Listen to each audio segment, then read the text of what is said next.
One पर कर्ण की दिग्विजय और दुर्योधन का वैष्णवयाग।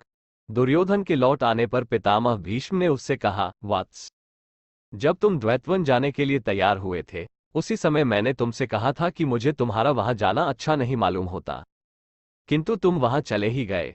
वहां शत्रुओं के हाथ से तुम्हें बंधन में पड़ना पड़ा और फिर धर्मज्ञ पांडवों ने ही तुम्हें उनसे छुड़ाया। इससे तुम्हें लज्जा नहीं आती? देखो, उस समय सारी सेना और तुम्हारे भी सामने ही यह सूतपुत्र गंधर्वों से डरकर भाग गया था। उस समय तुमने महात्मा पांडव और दुष्टबुद्धि कर्ण का पराक्रम भी देखा ही होगा।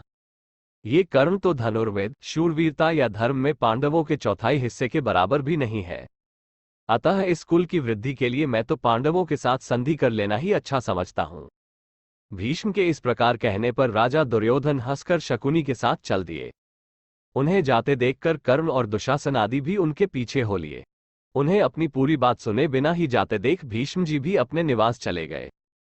उनके जाने पर धृतराष्ट्र पुत्र राजा दुर्योधन फिर उसी जगह आकर अपने मंत्रियों से सलाह करने लगा कि हमारा हित किस प्रकार हो और अब हमें क्या करना चाहिए। इस समय कर्ण ने कहा, राजन सुनिए, मैं आपसे एक बात कहता हूं। भीष्म सदा ही हमारी निंदा करते रहते हैं और पांडवों की प्रशंसा करते हैं। आपसे द्वेष करने के कारण उनका मेरे प्रति भी द्वेष हो गया है और आपके आगे वे मेरी तरह तरह से निंदा करते हैं। सो मैं भीष्म के उन शब्दों को सहन नहीं कर सकता। आप मुझे सेवक, सेना और सवारी देकर पृथ्वी को विजय करने की आज्ञा दीजिए। आपकी विजय अवश्य होगी। मैं शस्त्रों की शपथ करके सच्ची प्रतिज्ञा करता हूं। कर्ण के ये शब्द सुनकर दुर्योधन ने बड़े प्रेम से कहा, वीर कर्ण, तुम सदा ही मेरा हित करने के लिए उद्यत रहते हो। यदि तुम्हें निश्चय है कि मैं सारे शत्रुओं को परास्त कर दूंगा तो तुम जाओ और मेरे मन को शांत करो। दुर्योधन के ऐसा कहने पर कर्ण ने अपनी दिग्विजय यात्रा के लिए सभी आवश्यक चीजें तैयार करने की आज्ञा दी। फिर अच्छा मुहूर्त देखकर मांगलिक द्रव्यों से स्नान कर शुभ नक्षत्र और तिथि में कूच किया। हस्तिनापुर से बड़ी भारी सेना के साथ चलकर पहले महाधनुर्धर कर्ण ने राजा द्रुपद की राजधानी को घेरा और बड़ा भीषण युद्ध करके वीर द्रुपद को अपना आश्रित बना लिया। उससे कर रूप में उसने बहुत सा सोना, चांदी और तरह तरह के रत्न लिए। उसके बाद जो राजा द्रुपद के अधीन थे, उन्हें जीतकर उनसे भी कर लिया। फिर वहां से चलकर वो उत्तर दिशा में गया और उधर के सब राजाओं को हराया। महाराज भगद को जीतकर वो शत्रुओं से लड़ता लड़ता हिमालय पर चढ़ गया। इस प्रकार उस ओर के सब राजाओं को जीतकर उसने नेपाल देश के राजाओं को भी परास्त किया। फिर हिमालय से नीचे आकर पूर्व की ओर धावा किया और उस ओर के अंग, वंग, कलिंग, शुंडिक, मिथिला, मगध, कर्कखंड, आवशीर आदि राज्यों को जीतकर अपने वश में किया। इसके पश्चात उसने वत्सभूमि को जीता और फिर केवला, मृतिकावती, मोहनपत्तन, त्रिपुरी और कोसला आदि पुरियों को अपने अधीन किया। इन सबको जीतकर और इनसे कर लेकर कर्ण ने दक्षिण की ओर प्रस्थान किया। उधर भी उसने अनेक महारथियों को परास्त किया। रुक्मी के साथ कर्ण का बड़ा घोर युद्ध हुआ, किंतु अंत में उसे भी इच्छानुसार कर देना पड़ा। फिर वह पांड्य और श्रीशय की ओर गया। वहां केरल, नील और वेणुदारिसुत आदि अनेकों राजाओं से कर लेकर फिर शिशुपाल के पुत्र को परास्त किया। उसके आसपास के जो राजा थे, उन्हें भी उस महावीर ने अपने अधीन कर लिया। इसके पश्चात अवतिदेश के राजाओं को जीतकर सामपूर्वक वृष्णिवंशियों को अपने पक्ष में किया और पश्चिम दिशा को जीतना आरंभ किया। उस दिशा में जाकर उसने यवन और बर्बर राजाओं से कर लिया। इस प्रकार उसने पूर्व, पश्चिम, उत्तर, दक्षिण सभी दिशाओं में सारी पृथ्वी विजय कर ली। इस तरह सारी पृथ्वी को अपने वश में करके जब वह धनुर्धर वीर कर्ण हस्तिनापुर में आया तो राजा दुर्योधन ने अपने भाई, बड़े बूढ़े और बंधु बांधवों के सहित अगवानी करके उसका विधिवत सत्कार किया और बड़ी प्रसन्नता से उसकी दिग्विजय की घोषणा कराई। फिर कर्ण से कहा, कर्ण, तुम्हारा मंगल हो।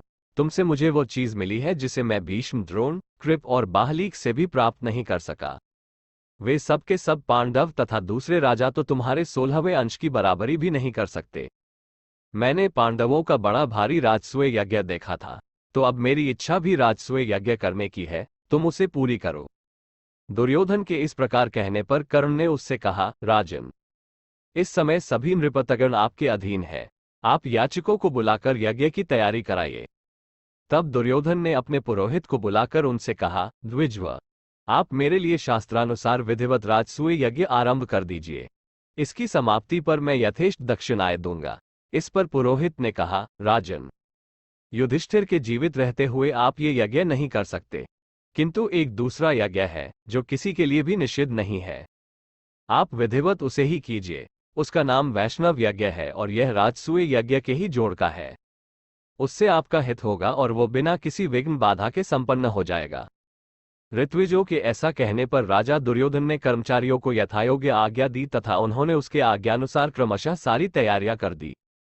तब महामती विदुर एवं मंत्रियों ने दुर्योधन को सूचना दी, राजन, यज्ञ की सब सामग्रियां तैयार है, सोने का बहुमूल्य हल भी बन चुका है और यज्ञ का नियत समय भी आ गया है। ये सुनकर राजा दुर्योधन ने यज्ञ आरंभ करने की आज्ञा दे दी। बस यज्ञ कार्य आरंभ हो गया और दुर्योधन को शास्त्रानुसार विधिपूर्वक यज्ञ की दीक्षा दी गई। इस समय धृतराष्ट्र, विदुर, भीष्म, द्रोण, कृप, कर्ण, शकुनी और गैंगधारी सभी को बड़ी प्रसन्नता हुई। राजाओं को निमंत्रित करने के लिए शीघ्रगामी दूत भेजे गए। वे सब तेज चलने वाली सवारियों पर बैठकर जहां तहां जाने लगे। उनमें से एक दूत से दुशासन ने कहा, तुम शीघ्र ही द्वैतवन जाओ तथा वहां रहने वाले पांडवों तथा ब्राह्मणों को विधिवत यज्ञ का निमंत्रण दो। उसने पांडवों के पास जाकर प्रणाम किया और उनसे कहा, महाराज, नृपति श्रेष्ठ दुर्योधन अपने पराक्रम से बहुत सा धन प्राप्त करके एक महायज्ञ कर रहे हैं। उसमें सम्मिलित होने के लिए जहां तहां से बहुत से राजा आ रहे हैं। कुरुराज ने मुझे आपकी सेवा में भेजा है। महाराज दुर्योधन आपको यज्ञ के लिए निमंत्रित करते हैं। आप उनका यह अभीष्ट यज्ञ देखने की कृपा करें। दूत की यह बात सुनकर राजा युधिष्ठिर ने कहा, अपने पूर्वजों की कीर्ति बढ़ाने वाले राजा दुर्योधन महायज्ञ के द्वारा भगवान का यजन कर रहे हैं, ये बड़ी प्रसन्नता की बात है। हम भी उसमें सम्मिलित होते, किंतु इस समय ऐसा किसी प्रकार नहीं हो सकता, क्योंकि 13 वर्ष तक हमें वनवास के नियम का पालन करना है। धर्मराज की यह बात सुनकर भीमसेन ने कहा, तुम दुर्योधन से कह देना कि 13 वर्ष बीतने पर जब युद्ध यज्ञ में अस्त्र शस्त्रों से प्रज्वलित अग्नि में तुझे होमा जाएगा, तभी धर्मराज युधिष्ठिर वहां आवेंगे। भीम के सिवा अन्य पांडवों ने कुछ भी नहीं कहा। फिर दूत ने दुर्योधन के पास जाकर सब बातें ज्यों की त्यों सुना दी। अब अनेकों देशों के प्रधान प्रधान पुरुष हस्तिनापुर आने लगे। धर्मज्ञ विदुर ने दुर्योधन की आज्ञा से सभी पुरुषों का यथायोग्य सत्कार किया तथा उनके इच्छानुसार खाने पीने की सामग्री, सुगंधित माला और तरह तरह के वस्त्र देकर उन्हें संतुष्ट किया। राजा दुर्योधन ने सभी के लिए शास्त्रानुसार यथायोग्य निवास गृह बनवाए तथा सभी राजा और ब्राह्मणों को बहुत सा धन देकर विदा किया। फिर वह भाइयों तथा कर्ण और शकुनी के सहित हस्तिनापुर में लौट आया।